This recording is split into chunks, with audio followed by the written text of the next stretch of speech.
All right, welcome to episode 49 of Ask Alyka. I have Dino with me today. Hello, Dino. Hey, Zion. How you going? Good. I'm going to give you a quick intro for those that don't know. Dino is a multi-award winning finance broking BDM at Suncorp and a massive influencer and advocate in the finance broking space. He also is a massive influencer on LinkedIn with close to 27,000 followers, wow, which is phenomenal. And look, I'm a big fan of Dino. I follow his stuff. We've spent a bit of time together. Really wanted him on this podcast. It's finally happened. Firstly, Dino, how did you amass 27,000 followers on LinkedIn? Yeah, good question to start with, Zion. So, mate, thanks for having me here today, firstly. It takes time, one of them. And you need to understand the audience and the strategy that you have. And I personally, I didn't have that when I first started. I jumped on the platform about 6 years ago now. And I thought it'd be great to get to know some people, put some content out here and there. And I was probably posting once a fortnight, following a few people that I didn't really understand how the platform worked. And then I changed it to, when I moved into my BDM role, I changed it more as a self-promotion mechanism. And I was a little bit arrogant and egotistic on the stuff I was putting out. And I was the first one to put my hand up now looking back on it going, I can't believe I posted that stuff. And then I'm lucky enough now to know some really, I suppose, influential people behind the scenes at LinkedIn, whether they're in Australia or offshore. And they've sort of become my LinkedIn mentors over the last couple of years. So understanding my audience, understanding that LinkedIn's all about that education piece, the information, entertainment to a degree, and understanding how that algorithm works as well. Yeah. So it's not just posting now once a week and then leaving and coming back to it. It's all about that engagement, that social aspect. And I use the term social media is like a kindergarten playground. Right? If you're not playing with the same kid every single day, they're going to get bored and move on to another kid and go play with their marbles or, I don't know, balls, whatever kids bloody play with these days. So it's all about that engagement and that's a consistent engagement. So I think doing that over a couple of years, each and every day, is the only way to build a follower base. Wow. How many times did you spend in your peak years per day, do you think? Now? Or, yeah, like now? Yeah, now I would say I spend a minimum of 2 hours a day on LinkedIn. Wow. 7 days a week. Phenomenal. So, 7 days a week. Yeah, so it takes... And is that throughout like the day? Like, majority of that 2 hours is spent an hour in the morning and an hour in the evening, because as with everybody these days, we're busy throughout the day, so we can't go spending an extra half an hour or an hour on LinkedIn.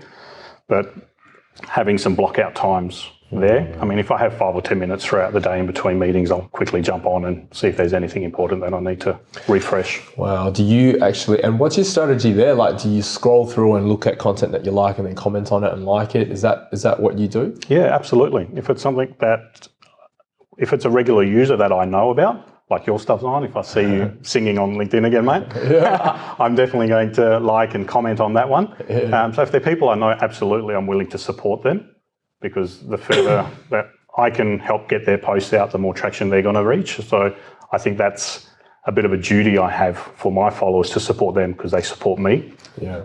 And it's all about that dedication and that commitment piece on it. Yeah, so it's really a hustle game. And you're right, I think a lot of people think that it is a short-term thing. They do it for 3 months and they self-promote and then they don't get anything out of it, and then they think LinkedIn's a failure, which is completely the wrong perception. Correct. So I think, like you said, it's the hustle, It's that old helicopter effect that back in the mid-80s marketing effect, that you chuck an advertisement in the West for a week and you think you're going to get some traction, but if you don't, it's just going to drop down, then you do it again and then you drop down. So you need to keep that flowing and that traction moving upwards. Yeah. So tell us more about, I know I'm fast forwarding a bit. How did you get in touch with Mark Boris? Okay. Yeah, so when I probably steps back a little bit, when I started National Finance Brokers Day back in 2015, I thought I'd need a well-known spokesperson to help me get some traction out in the consumer market to promote the advantages that finance brokers deliver to the marketplace. And everybody knows Mark Boris in finance, outside of finance now as well. So listen, it was through LinkedIn. I sent him a message and said, Mark, I'm doing this. Gave him the reasons why I want to do it. I said, would you be interested? And after a couple of follow-ups, Mark came back and goes, yeah, I'm more than interested. Let's catch up. And we did our first video together in the inaugural year in 2016. And then we did a live broadcast on Facebook last year where we jointly tackled some consumer questions about brokers. So that was really fun and interesting.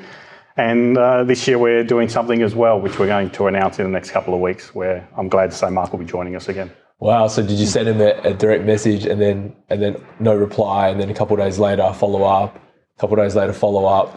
Yeah. And then eventually... Yeah, it was, to Mark's credit, it was only 2 follow-ups in, I think, a 4 to 5 week space. Wow. So I didn't have to hound him, because you probably don't want to hound people like that to a degree, but it was all about the why factor, and it was all about the good of the broker industry. Yep. You weren't doing a hard sell like, No, absolutely. Yep. Okay, fantastic. Now tell us more about your role at Suncorp. Yeah, so my current role at Suncorp, I'm a business development manager, so I look after a portfolio of mortgage brokers, or finance brokers, if you want to call them. So whenever there's an opportunity for them to present Suncorp to a client that's looking at finance, then they can call me as a go-to person, and we can run through certain types of scenarios. If there's policy now, which is becoming a little bit more complex in the current environment, I can assist them to see if that's something that Suncorp would look at, or if it fits out, or if it doesn't fit our policy, I might be able to recommend another lender that might be better suited for that application and for that client. So we assist those brokers so they're not sending those applications in and spending 3-4 hours worth of work seeing the client, processing it, and then we can't actually do it because it sits outside of our space. Yep. So we're saving them time, we're getting the right outcome for them, and more importantly, the right outcome for their client. Excellent. And you're a massive advocate in the finance broking space. You talked about the National Finance Broking Day. Yeah. Tell us a bit more about that. How did it start? This one started when I first started in my BDM position with Suncorp. So as with every new job, you jump online and take in as much information and knowledge as you can. And I was reading on Facebook, on Google, wherever I could get my hands on around brokers. And a lot of the press I was reading wasn't so positive. So I was reading, I was going, geez, I've just joined this industry. Yeah. I'm a bit concerned. What's going on? And the more I learned, the more people I got to know. These were very individual, static circumstances that people were leaving their feedback on. So I thought, there's not the positive aspect that people are understanding on what brokers do, and it's not so much just a relationship piece, it's a full service that they bring. So I thought it needs to be promoted out more to the consumer market. So I thought, what better way to do it than actually have a national day? And I know we have national and international days for everything. I think today, the 21st of June, is International Selfie Day, by the way.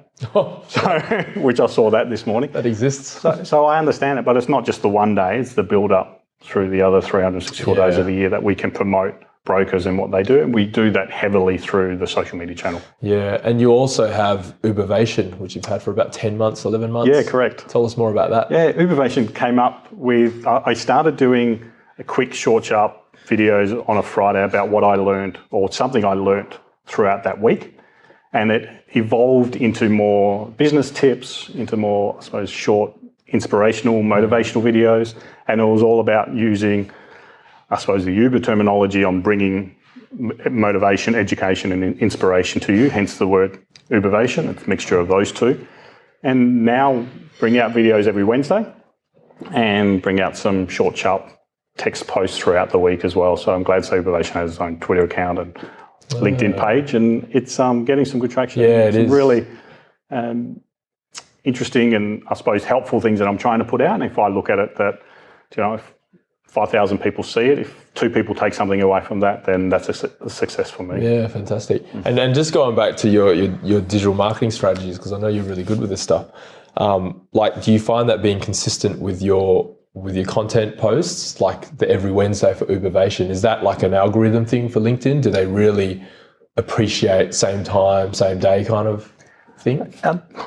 Listen, good question. I'm not actually sure if the same time, same day algorithm works well. What works well is LinkedIn's like any business. You spend time, if they were a retail outlet, if you spent time and money into that retail outlet, they would welcome you with open arms every single day. Yeah. And they would tell more people about what you're doing in their store. So LinkedIn's like that. The more time you actually spend in there, the more time you engage, whether it's like, comments, sharing, then they see you're on that platform for long periods of time. They're going to like it. So when you share something, the algorithm will pick that up and go, gee, Dino's shared something again. Let's get this out to more connections. So the more of your follower base will see it. And then if your first connections like it, then they're connection based. And if they're not connected with you, they're classed as second degree connections, and preaching to the choir here. But so your post then can get further reach the more that you're actually engaging on there. So it's not just, we're not talking about sending a little thumbs up or a smiley emoji. You're talking about leaving some relevant, engaging comments on a post, and something that LinkedIn will see regularly and go, hey, we love this guy spending time. We want him to spend more time here and tell more people about it. Awesome. How do you manage all these things? Like, you're obviously very successful. You're very driven. You've got your BDM role at Suncorp. You've got Ubervation. You've got the LinkedIn stuff that you do in the morning and at night. You've got the National Finance Broking Day. How do you manage all of this? You must not really sleep much. I have a very strict regime. Tell us. Probably to the detriment of my family, but I'm huge for time planning and punctuality. So, and people that probably deal with me understand that. And I've got a strict passion for it. So if people are 2 minutes late, I'll probably start getting a little bit antsy to it. The strict regime, mate, it's 6 hours of sleep every night. So it's 10 till 4. And then as soon as it's up, it's on LinkedIn, and let's get that first hour out of the way. And then it's into BDM job, and that probably starts at around 6. So it's emails, returning phone calls, working with our head office in Brisbane, given the time difference there, so we can get in nice and early and start getting answers for our brokers. And National Finance Brokers Day, you know, that ramps up now, and I put in the time and effort, as with any passion that anybody has. You put it in after hours, you put it in on a Saturday and Sunday, and you make it work. So with National Finance Brokers Day, I'm doing a special trip over to Sydney next week, and that will meet with a few people to confirm the details of the events that will come up. So as I mentioned, we'll be able to post the finer details of the event, who's coming, where we're going, and what that looks like, and around the first week of July. Wow, you're a machine, mate. I love it. I love those routine questions. That's very disciplined. I could barely wake up at 7, 4 o'clock. That's awesome. But harder than that is, I reckon, going to bed at 10, like forcing yourself to go to bed early. I think that's really good discipline. It's not early when you get up at 4, mate. So you're pretty tired by 9. You'll be smashed by then. So you got the routine down pat.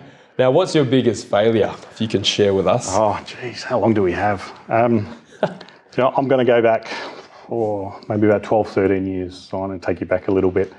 So prior to me joining the finance industry, and I joined directly out of Year 12. So literally finished Year 12, end of November, I was in a major bank role at the end of December. So, and I had a thing for numbers, and I went, yeah, this is great. I want to be in banking. I want to be in finance. Approximately 6, 7 years after doing multiple roles in that bank, the family had a cafe that they had run for 25 odd years. And listen, this is the first time I'm telling this story, all right? So it is an exclusive. Exclusive. So if I get a little bit emotional, mate, you might need to grab a tissue box. We went into a family business where my father had run it successfully when he immigrated to Australia from Italy, and he had run it successfully for 25 years with my mum. And we decided to jump on board. So I left the comfort of a PAYG job and a steady income, and I only had a small family back then, or a young family, I should say. And we jumped into this when then after a year, my father decided to retire and left the cafe in the hands of my brother and I. And unfortunately, we made some changes that we look back on, and they weren't well received in the industry or in the environment that we were in. And the cafe basically lasted another 4 years after 25 and started to go backwards very quickly. So to cut a long story short, that area or that part of my life sort of had seen me go from what I had, where family house, good employment, to, you know what, everything had to start from scratch. So It was, no more house for you. Let's start from scratch and go back to the bank and work your way up again. So you sort of press the rewind button on life and you go, I'm not going to get those 4 years back again. And it's difficult, and I'm sure I'm not the only person that's had failures, right? There's many, and you can look at many CEOs who have done this. But if you don't take anything away from it, and if you sit in the corner sulking, going, oh my God, I'm going to feel sorry for myself because I didn't make the right decisions and I'd lost money. And I look at money now going, you know, I can make money anywhere I go, but it's not about the money. It's how do I actually make that money? And if I'm not happy with what I'm doing, then that's a failure. So yeah, that was a failure back then. But now I look at it going, if I didn't do that, I don't reckon I would have the motivation and passion to do what I do today. Yeah, agreed. People would hear that and go, yeah, I understand if they've been through it. If they haven't, they're probably thinking, well, you shouldn't have cocked up in the first place. But I needed to, and I agree. that's the path that life's given me. Yeah. You can't go back Totally and change agree. it. So look forward. I do look back only to take the things that I don't make those mistakes again, right? And if I do them again, I've got a good support network around me now that'll stop me very, very quickly and give me a quick, swift kick up the backside to say, hey, do you want to have another think about that one? That may not be the right opportunity for you to take. And practically, what are some of the things that you learned that you took out of there? Planning's one. A stickler for structure is another, and that's probably why I'm so routinely focused now. Ensuring that if you are starting a business now, that your business plan is routinely structured along with the right capital behind you, but you have the right support network, where I necessarily didn't have that. We had the right business plan. I think we had enough capital behind us, but I don't think we had the right people to go to say, listen, this isn't working. What do you think we try? We just sort of either tried to push through a brick wall with a feather, and that was never going to work. Yeah. So yeah, it was that challenge at that time, and I never wish anybody to fail at anything they do. So I'm really supportive to help anybody out there that wants it, because I've been through it, and you know that feeling of not being on the positive end of success. Wow. Thanks for sharing. Yeah, no problems. That's the first time I've probably said that out loud in about 10 years, mate. Yeah, that's an amazing story. Thank you so much. And what was your biggest success? Oh, do you know what? If I take my family away from it, and I take the personal aspect from a professional point of view, I would have to say moving into finance, but moving into the broker space and looking back on when I first started back in finance.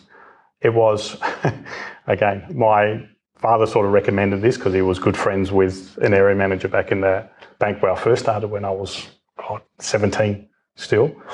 And my father said, just go into it. You like the numbers, go in. And I suppose the success was actually listening to my father at that stage, as weird as that sounds. Yeah. My parents have always been extremely supportive, but if they didn't if they didn't know that person, one, it would have been difficult because I didn't have the university qualifications behind me. I went straight from high school into banking, but I knew somebody that was supportive. Still went through the recruitment process as you do, but knowing someone, listening to my father's wisdom, to say just go have a chat, an hour is not going to cost you anything. That turning point in my life has gotten me to where I am today. So as well as everything else that I've been through. Fantastic. That passion for finance, passion for brokers now. I don't think if I went into banking originally back then and went off into another industry, not to say I wouldn't have success there, but I wouldn't have success in the finance game. Wow. Now, how do you, okay, so firstly, what do you think are the biggest, key, this sounds like such a corny question, but keys to success? And when I say that, if you can be specific, if somebody's trying to do what you're doing, for example, what are the first kind of things they need to learn? Is it selling? Is it negotiating? Is it time management? Is it being routine? What would you say are the first few things? Well, first, if I look at it, you've got to know where you want to head, all right? So you've got to have not necessarily an end goal or an end game, but you do have to have goals in place on what you want to achieve in your industry. Secondly, I think you need to have a structured routine on how to get to those goals. So yes, everybody and all motivational speakers say write down your goals, have them in a place where you can see them every day, put them as a reminder on your phone, whatever the case is. But I feel like you need a granular structure in place that if you've got a yearly goal, what are you going to achieve to help you get to that goal? Yeah. And perfect example, and I'll always use it, is, and the World Cup's a great example to use, right? So you've got all these teams that have been qualifying for the last 3.5 years to win this, one of the biggest tournaments in the world. So that's their goal, right? To be world champions and lift that trophy at the end of the month. But their structure and their routine and their planning over the last 3.5 years is we get everybody together, we do specific training to tackle this specific opponent in their specific country. What do we need to do to get our guys right? What structure do we need to do? What's the game plan? What areas that we need to focus on? So all those little structures help them get to their end goal. And that's a perfect way to explain it in business too. Yeah. It's not just great writing down saying, "Son, I want to be the best, let's call it mortgage broker in the country." Yeah. If you don't have plans in place on how to actually do that, you'll get lost along the way. Yeah. So planning, goals, and then dedication and support network is a huge one. Yeah. I'm sure and whether that's from a family's perspective, so wife, husband, de facto, kids, anyone that you can go and bounce ideas off, or even just have a rant to at the end of a bad day, that will help you get back into the right frame of mind. And then those professional people that you can bounce those ideas off, so you don't make the ones that I did 13 years ago, will help you on the path to success. So there are many, and you could call out dedication and passion and networking and all of that. But I think the planning, the structures, the passion and the support network are huge. Yeah. And be dedicated. You got to execute. Mate, I think if you're going to be in a sales or a people-facing industry, you're not selling a product or service, you're selling yourself, and it's the communication factor. So one thing that we live by is if you're going to do what you say you're going to do, if a sales was coming in to do the podcast with you today, I'm going to do it. And it was early. Yeah, I was early. Don't ring up and say, something's come up. You put it in the calendar for a reason. It's there. Live by that, die by that. Yeah. And live by your promises. Promises are so fairly, and people just break them as if they're nothing these days. It's true. And how do you train yourself? How do you learn and train and in the professional space? Do you read? Do you listen to podcasts? Yep, podcast is one. So that's easy done in between meetings, put on in the car. Reading social media, come across many, many different articles, particularly in the finance sector. There's so many changes within our industry, and you've probably heard about the Royal Commission that's happening at the moment. So there's a lot of that to keep abreast of, and that's constantly changing and has been over the last 12 to 18 months. So articles, news articles, speaking to people that have been in the game 20, 30 years. I've only been in the broker industry for 5 years, in finance about 15. But I'm never one to say I know everything, because you don't. And if anybody says that in finance, you're kidding yourselves. Right? So learning off these people, actually sitting down and listening, opening your ears, closing your mouth, and asking some questions and taking as much as I can away. So fortunate when I do travel to the East Coast, there are a lot of well-known, knowledgeable people over there. So I try and get in front of them and learn as much as I can. Yeah, fantastic. Now, have you got any tips on, you're in the finance game, on how to invest your money? Well, we normally lend it out from our perspective. Well, true. But if you're seeking our finance, it'd be remiss of me not to say, listen, go seek some guidance and some professional expert. So brokers, obviously, the perfect way to, when you're seeking out finance, whether that may be finance for a home, car loan, business, whatever it may be. If you're looking at investing, again, financial advisors are a good way to go, and speak to people. Do some research on social media about these professionals. Speak to people who have actually dealt with them. But put them to the test as well. When you get in front of a broker or a financial planner or an investment consultant, actually ask them questions. Say, can you tell me about your last 3 successes that you've had with the clients? What's been the return on investment on them? Or if there are a broker, tell me what you've done for the last 3 clients. Tell me some tips on how to pay off my mortgage quicker. How do you think I should do that? And these people will help now, because they want to be that trusted advisor. They no longer just want to write a loan and then leave it. They want you as a client, and they want you as a client for life. Yeah. So, Dino, what are your future plans for the next year? I love that question. No, I'm continuously looking at ways to improve the broker industry, and obviously National Finance Brokers Day plays a big part in that. But if I can get more influential people on board to promote it even further, and we continue seeing the mortgage broker share rise, because brokers are responsible for writing, I think it's around 55.7% of all mortgages in Australia. So it's a channel where consumers are seeking out, and they're seeking out more and more. So I look at it from the role that I play. If we can continue creeping that up, 0.02, 0.03, 0.5% every 6 to 12 months, then, that's a personal success for me. I don't need personal accolades. If I can help with the industry as a whole, that's a success for me, mate. Awesome. Yeah. Is there anything else that you're passionate about that you'd like to share? I do love my football. So I mentioned the soccer, now. football, which whoever's actually watching. But yeah, the World Cup's huge. So again, it's finding that balance. And I'm lucky enough to know this other human coach as well, that he doesn't refer something to as a work-life balance anymore. It's all integration.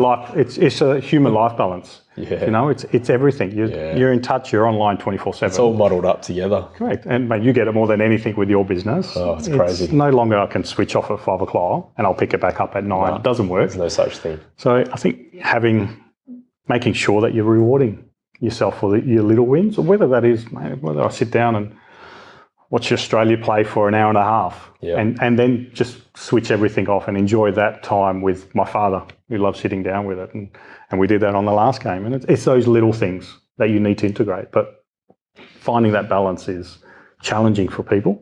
Yeah. So if you can find those little balances, that's my little tip that I'd give to people out there. Find it. It's hard, but chat to people. Just get rid of that. Your ego, get rid of the walls, get rid of the barriers. People want to know you. Don't be an island. Exactly. Yeah. Dino, a pleasure. That was brilliant. Thank you for sharing. And that was fantastic. Hope everyone has a great day. Thanks, Dino. Mate, my pleasure. Thank you.